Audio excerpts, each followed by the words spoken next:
ആരാണ് ഞാൻ? SM ഷാ, ഇന്ത്യയിൽ നിന്ന് ചാടിപ്പോയ ഒരു international criminal. Sayyid Muhammad Shah. Sir കേട്ടിട്ടില്ലേ? ആദ്യമായിട്ടാണ് ഫോട്ടോ കാണുന്നത്. ആള് സുന്ദരൻ. വൃത്തികെട്ടത് അയാളുടെ പ്രവൃത്തിയാണ്. ഷാ ഗൾഫിൽ നിന്ന് ഇവിടെ എത്തിയിട്ടുണ്ട്. വിമാനം ഇറങ്ങി വരുന്ന ഫോട്ടോയാണ് സാറിനെ കാണിച്ചത്. നമ്മളൊന്ന് മനസ്സ് വെച്ചാ പുള്ളിയെ കൈയോടെ പിടിക്കും. എന്തിന്? സാറെന്താ ഒന്നും അറിയാത്ത പോലെ?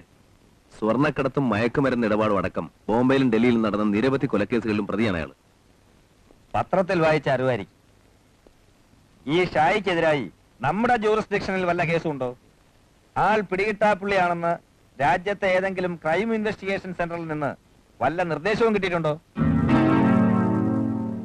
ഇനി താൻ പറഞ്ഞ തരത്തിൽ ഷാ കുറ്റക്കാരനാണെങ്കിൽ തന്നെ വിമാനം ഇറങ്ങിയ അയാളുടെ പാസ്പോർട്ട് പരിശോധനയും സെക്യൂരിറ്റി ചെക്കിംഗ് കഴിഞ്ഞല്ലേ പുറത്തുവിട്ടിരിക്കുക? ഈ പരിശോധിച്ചവരൊക്കെ വിട്ടികളാണെന്നാണോ? അല്ലെങ്കിൽ കസ്റ്റംസും എക്സൈസും CBI അടക്കമുള്ള പോലീസ് വകുപ്പിലെ രഹസ്യാന്വേഷണ ഉദ്യോഗസ്ഥന്മാരും പരസ്യമായി വന്നിറങ്ങിയ ഇവനെ കുറിച്ച് അറിഞ്ഞു കാണില്ലേ? അവരെന്തുകൊണ്ട് നടപടിയെടുത്തില്ല? അത് ഷായുടെ പണത്തിന്റെ സ്വാധീനത്തിന്റെ ശക്തി ഉണ്ടാവും സർ. അത്രയ്ക്ക് ശക്തനായ ഒരുത്തനെ തനിക്ക് എന്ത് ചെയ്യാനോ കൂടൂ? സർ, ഞാനത് ചെയ്ത് കാണിക്കാം. No, you can't do anything. താൻ വെറും ഒരു CI ആണെന്ന് ഓർക്കണം. Circle inspector. ആ വൃത്തത്തിനുള്ളിൽ നിന്നാ മതി. മേലിൽ ഇത്തരം വിഡിതം പറഞ്ഞുകൊണ്ട് എന്റെ സമയം കളയാൻ വരരുത്. വയ്ക്കോ.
Sahadev.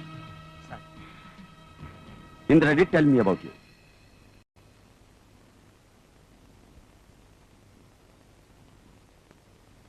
She also recommended me your name. Hello? Sir. Sir, Sharjah call.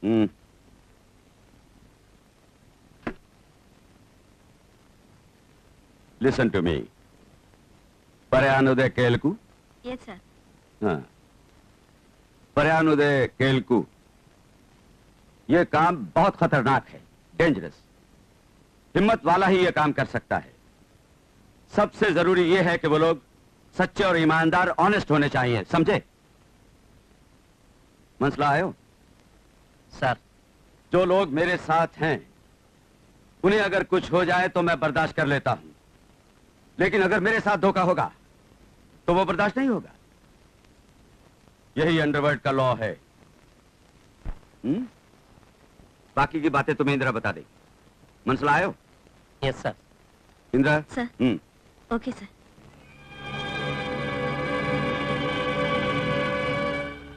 പുതിയ ബിസിനസ് അലയൻസ് ഉണ്ടായിട്ടുണ്ട്. ഷാ അതിനാ വന്നത്. കടൽ വഴിയുള്ള നമ്മുടെ ഓപ്പറേഷൻസ് മുഴുവൻ ഇനി ഈ പാർട്ടി നടത്തിക്കൊള്ളും. സീ പോർട്ടിൽ നമ്മൾ അവർക്ക് സാധനം എത്തിച്ചു കൊടുത്താൽ മതി. ഏതാ പാർട്ടി? അന്വേഷിക്കണ്ട. ഡിക്രൂസ് അവരെ ഇങ്ങോട്ട് അയച്ചിട്ടുണ്ട്.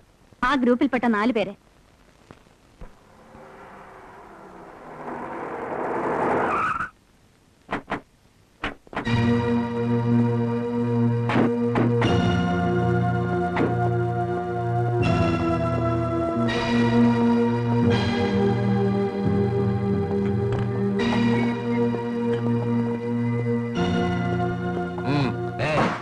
டிப்ளோமாக்கு விஸ்கி சீக்கிரம்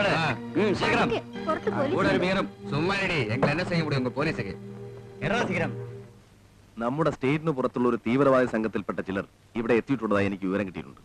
ഷായുടെ വരവിന് ഈ സംഘവുമായി ബന്ധമുണ്ടെന്ന് എനിക്ക് തോന്നുന്നു. നീ കേൾക്കുന്നുണ്ടോ? Yes yes. ഗൾഫിൽ നിന്ന് സ്വർണ്ണം ഇറക്കുക, പകരം ഡ്രഗ്സ് കയറ്റുക, കടൽ വഴിക്ക് ഈ ഓപ്പറേഷൻ നടത്തുന്ന തീവ്രവാദികൾക്ക് പ്രതിഫലമായി ആയുധം കൊടുക്കുക. അലക്സ് മനസ്സിലായോ? വേണ്ടാത്ത കാര്യങ്ങൾ വെറുതെ ഊഹിക്കുകയാണ് നീ. നിന്റെ ഒരു ഒബ്സഷൻ. അല്ലെങ്കിൽ കമ്മീഷണർ പറഞ്ഞാണ് ശരി. നിനക്ക് വട്ട് നിന്റെ ഒപ്പന്റെ ഞാനൊന്നും പറയുന്നില്ല. പറഞ്ഞോ. വെക്കേഷൻ ആയതുകൊണ്ട് മക്കളെയും കൂട്ടി ഭാര്യ വീട്ടിൽ പോയിരിക്കാം. ഇവിടെ ആരുമില്ല. നിനക്ക് എന്ത് വൃത്തികേടും പറയാം. കാര്യമില്ല. നിന്നെപ്പോലൊരു നാറിയോട് പറഞ്ഞിട്ട് ഒരു കാര്യമില്ല. അതേടാ, ഞാൻ ഡിക്രൂസിന് മാത്രമുള്ളോളാ. അങ്ങേരുടെ വാക്കും കേട്ട് നിന്നെയൊക്കെ സൽക്കരിക്കാൻ കൂടെ വന്ന് എന്നെ പറഞ്ഞാ മതി. എന്നടേ നീ പെരിയ എന്നെ തൊട്ട കൊന്നാളയും.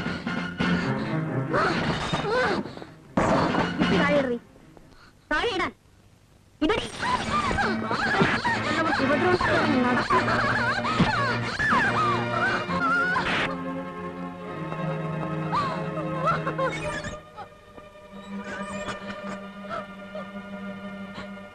കടപ്പുറത്ത് ഒരു ലോക്കൽ പ്രോസ്റ്റിറ്റ്യൂട്ടാണ് സാർ ഈ പെണ്ണ്. അവിടെ കഴുത്തിലും കയ്യിലും നിറയെ ആഭരണങ്ങളുണ്ട്, ഡയമണ്ട് നെക്ലസ് അടക്കം. എന്റെ സംശയം ക്വസ്റ്റ്യൻ ചെയ്തില്ലേ? എന്ത് ചോദിച്ചിട്ടോട് മിണ്ടുന്നില്ല. She's hard and adamant. ഇനി സാറ് ചോദിച്ചാ ചിലപ്പോ. അതിനകത്ത് വേറെ ആരെങ്കിലും ഉണ്ടോ? സർ, ആ പോക്കറ്റടിക്കാരി ദേവു. ആദ്യം അവളെ പുറത്തേക്ക് മാറ്റും. കടപ്പുറംകാരിയോട് ഞാൻ ചോദിക്കാം.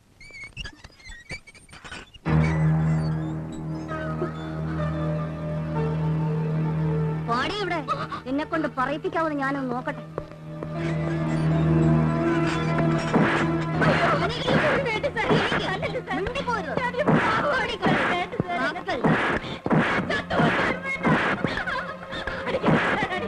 ചാകണോടി നീയൊക്കെ.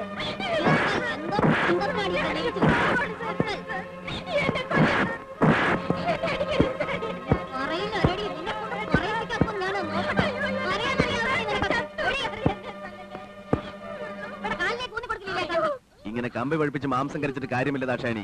ആ ഇലക്ട്രിക് ഷോക്ക് കൊടുക്ക്, അവള് പറയും.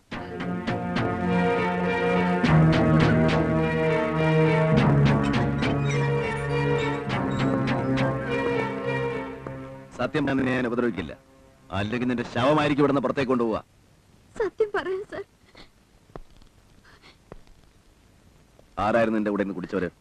ആരാന്നറിയില്ല. കടലിൽ നിന്ന് എന്റെ അങ്ങേര് പറഞ്ഞു വെച്ചതാ. പിന്നെന്തിന് ബാറിൽ വെച്ച് നീ അവന്മാരുമായിട്ട് വഴക്കിട്ടു? കള്ള് തലയ്ക്ക് പിടിച്ചപ്പോ അതിലൊരുത്ത എന്റെ മേത്ത് കൈവച്ചു. ഞാൻ അത്രക്കാരല്ല സർ. പോലീസുകാരെ കണ്ടപ്പോ അവർ ഓടിക്കളഞ്ഞു. അങ്ങേരറിഞ്ഞ 4 കൊല്ലും. ആളെ കൊല്ലുന്ന നിന്റെ അങ്ങേരാരാടി? ഡിക്രൂസ്. അവനിപ്പോ എവിടെയുണ്ട്? കടലിൽ. ഈ ആഭരണങ്ങളൊക്കെ നിനക്ക് ഡിക്രൂസ് എന്ന സമ്മാനമായിരിക്കും അല്ലേ? ഇതിന്റെ ബാക്കി ഇനിയും കാണണമല്ലോ. അതെവിടെയുണ്ട്? അല്ലെങ്കിൽ നിന്റെ ഇലക്ട്രിക് ഷോക്ക് വേണോ നിനക്ക്? ദാക്ഷായണി, എവിടെ പുറത്തേക്ക് കൊണ്ടുപോ. വേണ്ട സർ, ഞാൻ പറയാം.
ദാക്ഷായണീയസെ പറഞ്ഞ അറിയുന്നത്.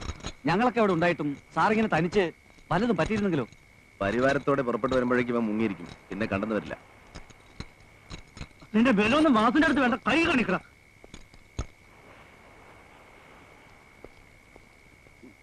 ദാ, സൂക്ഷിക്കണം. സ്റ്റേഷനിൽ എന്റെ ഷെൽഫിൽ വെച്ചേക്കും. സാർ.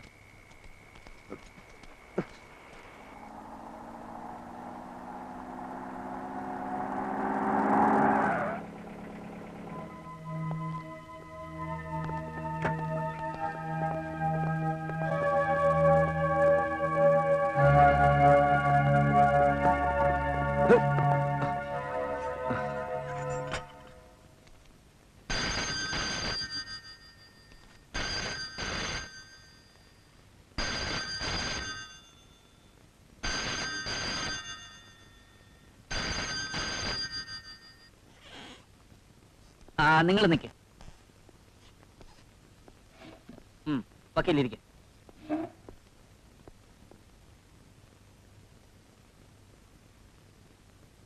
എന്ത് വേണം? ഞാൻ സഹദേവൻ. അബ്കാരി കോൺട്രാക്ടർ സഹദേവനെ അറിയാത്തവർ ഈ നാട്ടിൽ ആരാ ഉള്ളത്? നിങ്ങൾ ആ ഡിക്രൂസിനെ ഇടിച്ച് അവശനാക്കി ഇവിടെ കൊണ്ടുവന്നു അറിഞ്ഞു. അവനെ ജാമ്യത്തിൽ ഇറക്കാനാ ഞാൻ വന്നത്. പറ്റില്ല. ഇല്ലെങ്കിൽ താൻ അവനെ ഇടിച്ചു കൊല്ലും. തന്റെ സ്വഭാവം അതാ. സർ, താൻ വേണ്ടാത്ത കുഴപ്പമുണ്ടാക്കി വെക്കരുത്. ബാലു, ഞാൻ പറഞ്ഞ സാറിനെ അനുസരിച്ചില്ലെന്ന കുറ്റം കൂടെ എനിക്ക് ഏൽക്കേണ്ടി വരും. താൻ എന്ത് പറയുന്നു? മിസ്റ്റർ സഹദേവൻ, നിങ്ങൾ ഇവിടുത്തെ ചില മന്ത്രിമാരടക്കമുള്ളവരെ വിലക്കെടുത്തവനാണെന്ന് എനിക്കറിയാം. നാളത്തെ തിരഞ്ഞെടുപ്പിൽ മത്സരിക്കാനും കിട്ടിയ സ്ഥാനം നിലനിർത്താനും അവർക്ക് നിങ്ങളടക്കമുള്ള ലിക്കർ ലോബിയുടെ പണം ആവശ്യമുണ്ടാവും. അതുകൊണ്ട് നിങ്ങളുടെ മുമ്പിൽ അവർ വാലാട്ടി നിന്ന് വരും. എന്നെ അതിന് കിട്ടില്ല. അതൊന്നും താൻ പറയണ്ട. നിയമപ്രകാരം നിയമം എനിക്കറിയാം മിസ്റ്റർ. അറസ്റ്റ് ചെയ്യപ്പെട്ട പ്രതിയെ 24 മണിക്കൂർ നേരം കസ്റ്റഡിയിൽ വെക്കാൻ എനിക്ക് അധികാരമുണ്ട്. അതിനിവിടുത്തെ അബ്കാരി കോൺട്രാക്ടർ അല്ല, ആഭ്യന്തരമന്ത്രി പറഞ്ഞാൽ ഞാൻ വിട്ടുകൊടുക്കില്ല. ഇൻസ്പെക്ടർ, ഉറപ്പാണോ? അതെ. നിങ്ങൾക്ക് ജാമ്യം എടുക്കണമെന്നുണ്ടെങ്കിൽ കോടതി വരും. അവിടെ നാളെ കാലത്തെ ഞാൻ അവനെ ഹാജരാക്കും.